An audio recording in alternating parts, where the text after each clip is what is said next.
Hi, this is Jaya. Now let's see the summary of Caged Bird by Maya Angelou. Come, let's go to the poem. Before going to the poem, I would like to say that this Caged Bird poem that it was published in 1983, and actually it is talking about the African American resilience. Resilience means going back to its original form and dignity.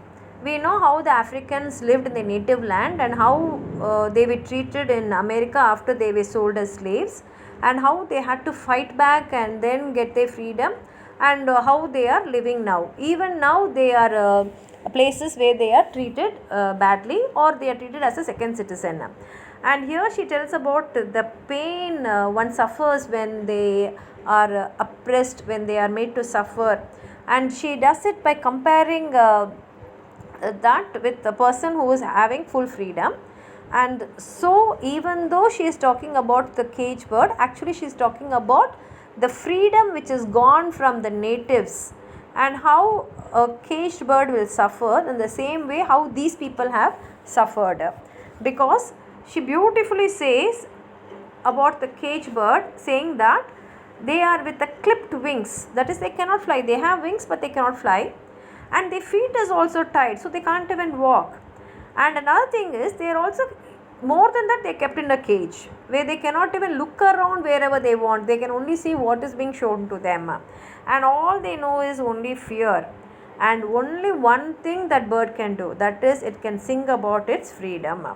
And she starts the poem in a beautiful way by first describing a free bird and how it flies in the sky, and then she goes to the caged bird. Now we'll go into the poem and see. The first stanza, she says, a free bird leaps on the back of the wind. That is, when a bird is free, it will just jump in the air and flows downstream, like how a river flows from top to down very freely and happily.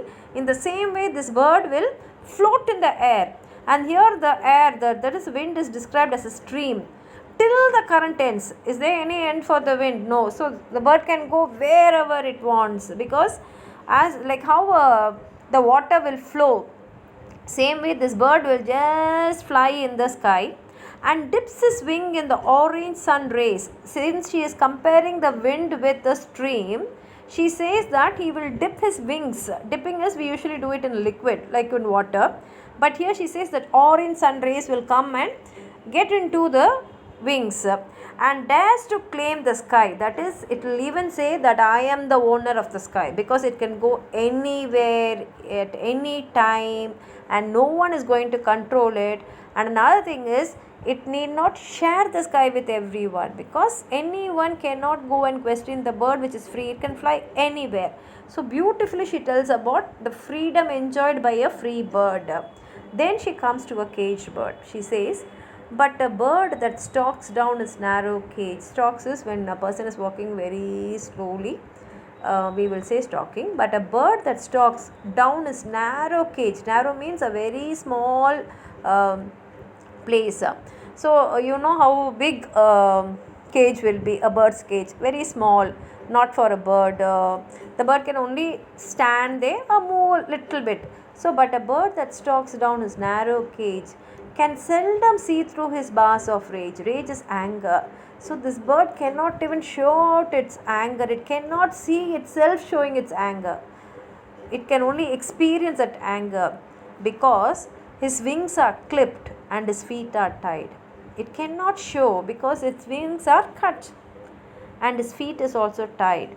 So the only thing the bird does is, so he opens his throat to sing, because only that freedom he has. So the bird will open its throat and it will sing loudly to express its anger, its inability, and what suffering it is undergoing. That is the only way it can express, that is by singing. The caged bird sings with fearful thrill, and even this singing, there's a fear mixed in that voice of things unknown, because this bird does not know how the sky is. It does not know how it will be, the experience of flying in the sky, the experience of seeing different places, the experience of seeing a mountain or a river or even sitting on a tree. It does not know. These are small things natural things which a bird should have enjoyed, but it has lost all that because it is put in a cage. So the caged bird sings with a fearful thrill of things unknown, but longed for still. But being a bird, it naturally it's longing for flying in the air, not just flapping its clipped wings inside a small cage. And this tune is heard on the distant hill. It is shouting, it is opening its throat and singing, and that song could be heard even in a very far away distant hill. For the caged bird sings of freedom, and why it is heard so far is because this bird is asking for its freedom. It is singing about the freedom that it has lost. Now she is again saying about the free bird. The free bird thinks of another breeze and the trade winds soft through the sighing trees. So now what the free bird, no, it is singing about the next breeze which is going to come and flow through her. And it is also going to think about the trade wings which are going to just blow softly through the sighing trees, because it has already enjoyed these trade winds already. It knows how it is. So it's thinking about the next trade wind which is going to come, and as it is going to pass through the trees, it is also going to pass through it, and she is going to glide along with that wind, and she is thinking about that, and the free bird is very happy. And it's also going to think about the fat worms waiting on a dawn bright lawn. See, this bird, it can choose its food. So it knows when that early morning the worms which are going to come and creep out, which is going to be its food. It need not wait like the caged bird, which has to eat only what is given to it. And then he names the sky as own. The same lines are repeated again. But a caged bird stands on the grave of dreams. See, graveyard is for only dead people. Here, the poet is saying that even the dreams of the caged bird is near the grave.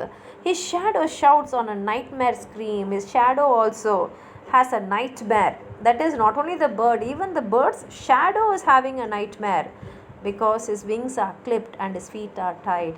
So he opens his throat to sing. So repetition of the same words. And then the caged bird sings with a fearful thrill of things unknown, but long for still, and his tune is heard on the distant hill. For the caged bird sings of freedom. She ends it. The stanza is repeated again. And as one reads, it's a very simple poem. Just by reading it itself, we'll understand. And when we really empathize, that is, if we put ourselves in the place of the caged bird, actually this caged bird is none other than the Afro-Americans who were suffering, then we can understand how they are suffering, but they are not able to even express it in any other way, and the only way they have is to sing. And she says that is why this poem she has written. And if you have anything more to add on to what I have said, please write it in the comment box, so that those who are reading it, it will be helpful for them. Like the video, share with your friends, and if you have not subscribed my channel, please subscribe. Thank you.